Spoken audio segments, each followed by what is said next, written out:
कविता से।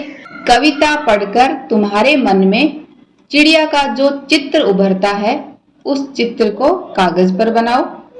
तो ये बच्चों, इसके लिए आप अपनी अभ्यास पुस्तिका में चिड़िया का ये चित्र बनाओ। तुम्हें कविता का कोई और शीर्षक देना हो तो क्या शीर्षक देना चाहोगे? उपयुक्त शीर्षक सोचकर लिखो। तो इसके लिए हम कई शीर्षक दे सकते हैं, जिनमें से आप एक लिख सकते हो, जैसे नीली चिड़िया, छोटी चिड़िया, संतोषी चिड़िया, गर्भीली चिड़िया, मुंह बोली चिड़िया। इस कविता के आधार पर बताओ कि चिड़िया को किन किन चीजों से प्यार है। तो ये हमने कविता से जाना कि चिड़िया को अन्न, विजन यानी एकांत या जंगल और नदी से प्यार है। आज से स्पष्ट करो, रस उड़ेल कर गा लेती है। इस लाइन का क्या अर्थ है कि चिड़िया आजाद है, इसलिए खुश होकर बहुत मीठा गाती है, जैसे उसने सारा रस गाने में ही उड़ेल दिया हो। चढ़ी नदी का दिल टटोल कर जल का मोती ले जाती है। इसका क्या आशय है? चिड़िया में काम करने का साहस है। वह तेज बहती नदी के बीच में से पानी की बूंद यानी मोती को पी जाती है। यहाँ पर जल का मोती किसे कहा है? पानी की बूंद को।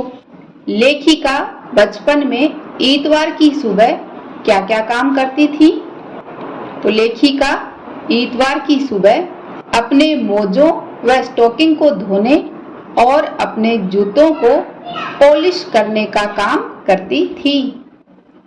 तुम्हें बताऊंगी कि हमारे समय और तुम्हारे समय में कितनी दूरी हो चुकी है। इस बात के लिए लेखिका क्या क्या उदाहरण देती है? इस बात के लिए लेखिका कई तरह के उदाहरण देती है। जैसे लेखिका बताती हैं कि उस समय मनोरंजन के साधन ग्रामोफोन होते थे, लेकिन आज उसकी जगह रेडियो और टेलीविजन ने ले ली। उस समय बच्चे कुल्फी खाना पसंद किया करते थे, लेकिन आज कुल्फी की जगह आइसक्रीम खाते हैं। उस समय खाने में केवल कचौड़ी समोसे थे, लेकिन आज कचौड़ी समोसे की जगह पेटीज ने ले ली। सहतूत, फालसे व खसखस के शरबत उस समय पीने के लिए पेय पदार्थ थे, लेकिन आज उनकी जगह पेप्सी व कोक ने ले ली। पाठ से पता करके लिखो कि लेखिका को चश्मा क्यों लगाना पड़ा। तो ये हमने पाठ में जाना कि आंखों में तकलीफ होने के कारण लेखिका को चश्मा लगाना पड़ा। चश्मा लगाने पर उनके चचेरे भाई उन्हें क्या कहकर चिढ़ाते थे?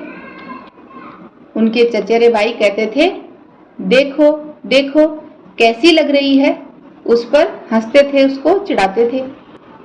लेखिका अपने बचपन में कौन कौन सी चीजें मजा ले लेकर खाती थी, उनमें से प्रमुख फलों के नाम लिखो। तो लेखिका अपने बचपन में चॉकलेट मजे ले लेकर खाती थी। और वो कौन से फल खाती थी? वो चेस्टनट व काफल खाती थी। अंडों के बारे में केशव और श्यामा के मन में किस तरह के सवाल उठते थे? तो अंडों के बारे में केशव और श्यामा के मन में कुछ इस तरह के सवाल उठते थे, जैसे अंडे कितने बड़े होंगे, किस रंग के होंगे, कितने होंगे। वे आपस ही में सवाल जवाब करके अपने दिल को तसल्ली क्यों दे दिया करते थे?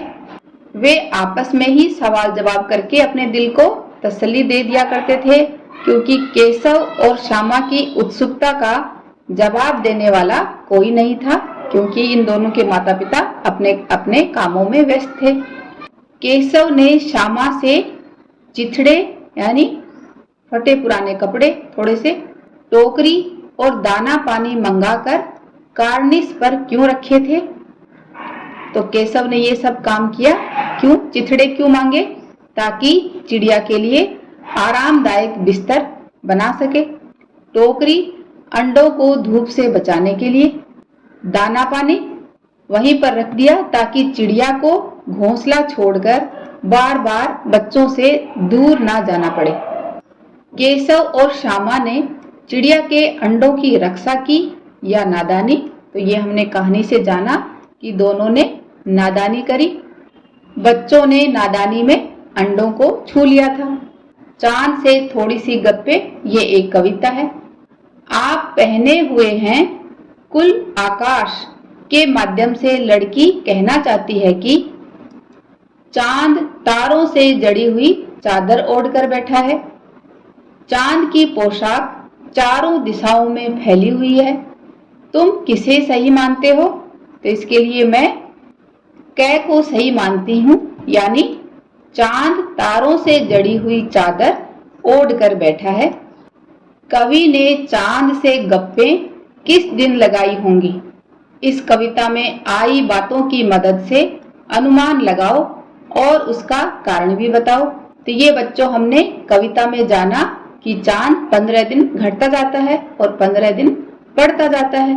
तो कविता से हमने अनुमान लगाया कि ये अष्टमी से पूर्णिमा के बीच ये गप्पे लगाई होंगी।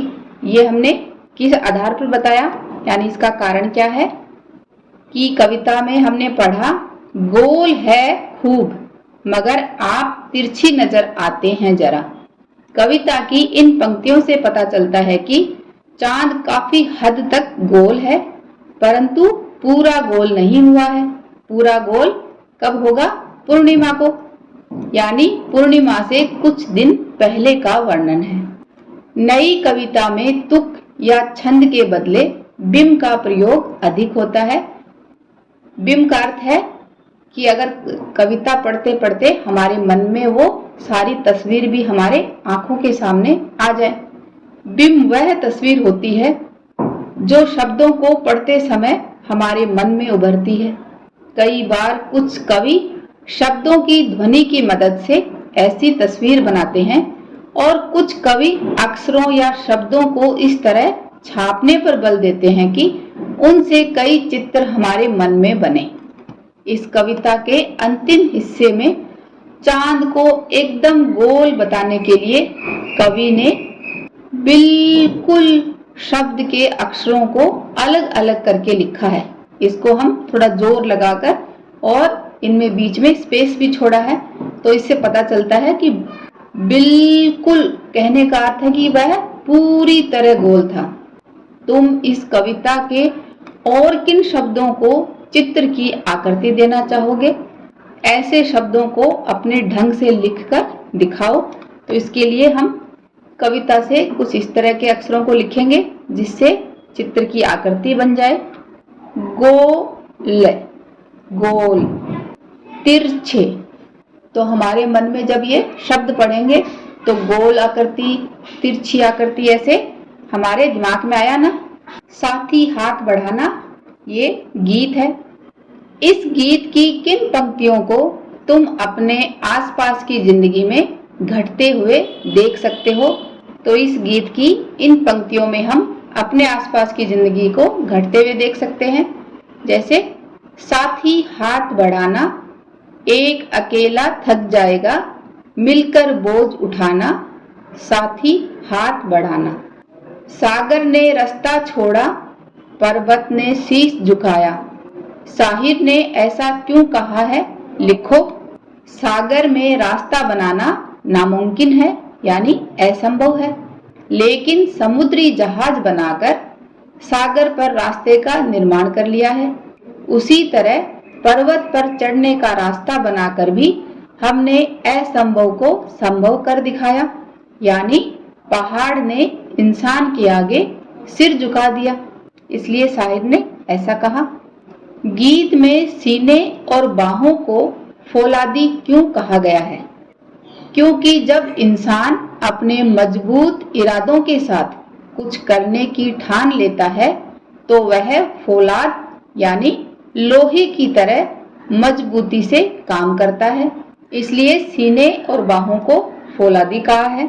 सड़क के किनारे एक सुंदर फ्लैट में बैठक का दृश्य। उसका एक दरवाजा सड़क वाले बरामदे में खुलता है, उस पर एक फोन रखा है। इस बैठक की पूरी तस्वीर बनाओ। तो इसकी तस्वीर कुछ इस तरह से लिख सकते हैं। एक 3 दरवाजों का कमरा है। पहला दरवाजा सड़क की ओर, दूसरा अंदर के कमरे, और तीसरा रसोई की ओर खुलता है। कमरे में एक दीवार के पास पुस्तकों से भरी एक अलमारी खड़ी है और एक रेडियो रखा है। कमरे में एक छोटी मेज पर टेलीफोन रखा है और कुर्सियां हैं। दो तरफ छोटे छोटे दीवान हैं या उनको हम तख्त भी कह सकते हैं, जिन पर गलीचे बिछे हैं और एक दीवान पर मोहन लेटा है। माँ मोहन के ऐसे ऐसे कहने पर क्यों घबरा रही थी? माँ ने सोचा मोहन को कोई अनजान बीमारी हो गई है, इसलिए वह घबरा रही थी। ऐसे कौन कौन से बहाने होते हैं जिन्हें मास्टर जी एक ही बार में सुनकर समझ जाते हैं? ऐसे कुछ बहानों के बारे में लिखो। तो ये बहाने कुछ इस तरह के हो सकते हैं। मैंने काम किया था पर कॉपी लाना भूल गई। कल हमारे घर में बिजली नहीं थी। कल मैं बीमार थी या कल मैं बीमार था। हमारे घर मेहमान आ गए थे। मेरा इंटरनेट नहीं चल रहा था। नागराजन ने एल्बम के मुख्य पृष्ठ पर क्या लिखा और क्यों?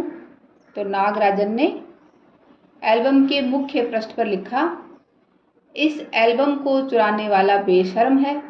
ऊपर लिखे नाम को कभी देखा है? यह एल्बम मेरा है। जब तक घास हरी है और कमल लाल, सूरज जब तक पूर्व से उगे और पश्चिम में छिपे, उस अनंत काल तक के लिए यह एल्बम मेरा है, रहेगा। क्यों लिखा? नागराजन ने ऐसा लिखा ताकि उसके एल्बम को कोई न चुराए। इसका असर कक्षा के दूसरे लड़के लड़कियों पर क्या हुआ? इसका असर ये हुआ कि लड़कों ने उसे अपने एल्बम में उतार लिया और लड़कियों ने अपनी कॉपी किताब में ऐसा कैसा टीप लिया, यानी उसकी नकल उतार ली।